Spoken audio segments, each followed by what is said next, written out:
உச்செல்லு சட்னிக்கு தேவையான பொருள் பார்க்கலாங்க. இது உச்செல்லுங்க. இது பார்த்திங்கன்னா நம்ம நார்மல் எள்ளை விட கொஞ்சம் நீளமாக இருக்கும். இது ரொம்ப ஹெல்த் பெனிஃபிட்ஸ் ஜாஸ்திங்க இதில். இது மழையில் மட்டும்தான் கிடைக்கும். பாருங்கள், கருப்பாக இருக்குங்க. இது ஒரு கப் எடுத்துருக்கேங்க. அதில் 2 ஸ்பூன் கடலைப்பருப்பு, உளுந்தப்பருப்பு, கொஞ்சம் கருவேப்பிலை, வரமிளகாய், காஞ்ச மிளகாய் எடுத்துருக்கேன் ஒரு 5, கொஞ்சம் உப்பு, தேங்காய், கொஞ்சம் புளி. இதெல்லாம் வதக்கிட்டு அப்புறம் நம்ம அரைச்சிக்கலாங்க சட்னியை. அடுப்பில் வானல் வச்சுருக்கோங்க. அதில் கொஞ்சம் நல்லெண்ணெய் ஊற்றிக்கலாங்க.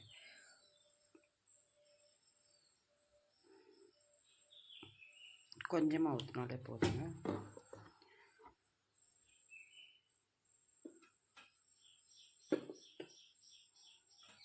எண்ணெய் கொஞ்சம் காயிட்டுங்க.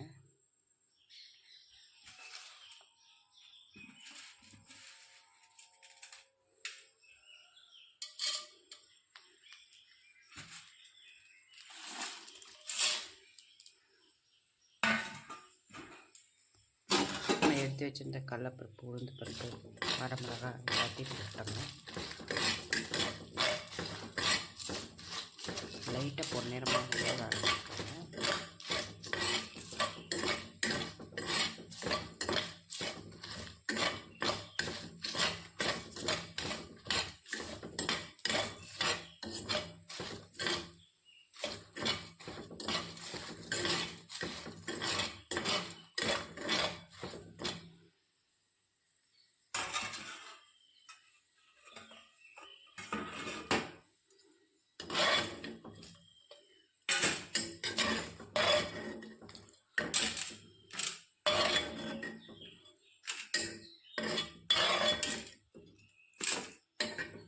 இது சப்பாத்தியோட, சாப்பாட்டோட, எதோட வேணாலும் வச்சு சாப்பிட்லாங்க.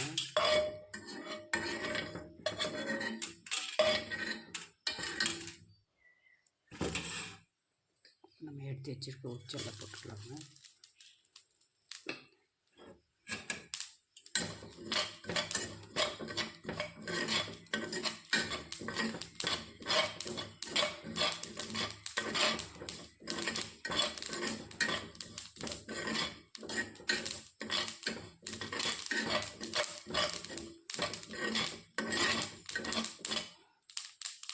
லைட்டாக வதக்கினாலே போதுங்க. அப்புறம் பட்டு பட்டுன்னு சத்தம் படுப்பாக பண்ணிடலாம். இரும்பு கடாய்ங்கிறதுனால அந்த ஹீட்லேயே கொஞ்சம்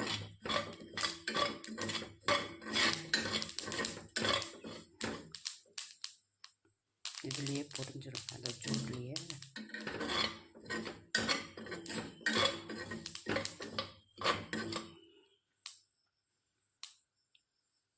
அது பொரிஞ்சு வெள்ளை வெள்ளையாக வந்திருக்கு.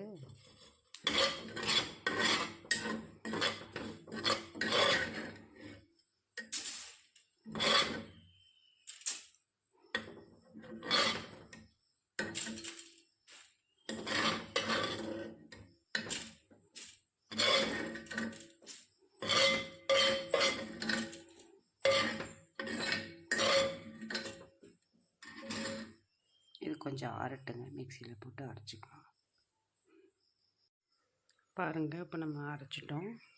இது பவுட்ரு ஃபார்மெட்டில் நீங்கள் வேணாலும் சாதத்தில் போட்டு பிசைஞ்சு சாப்பிட்லாம் ட்ரையாக. இது தண்ணி ஊற்றி அரைச்சினோன்னா சட்னி ஆயிருங்க.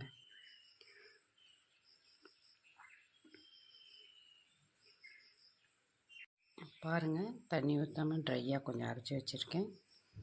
இதை சாதத்தோடு பிசைஞ்சு சாப்பிட்லான்னு நான் வச்சுருக்கேன். இது தண்ணி ஊற்றி அரைச்சிருக்கேங்க. இது வந்து சப்பாத்தி, ராகி களி இதோடு சாப்பிடுவாங்க.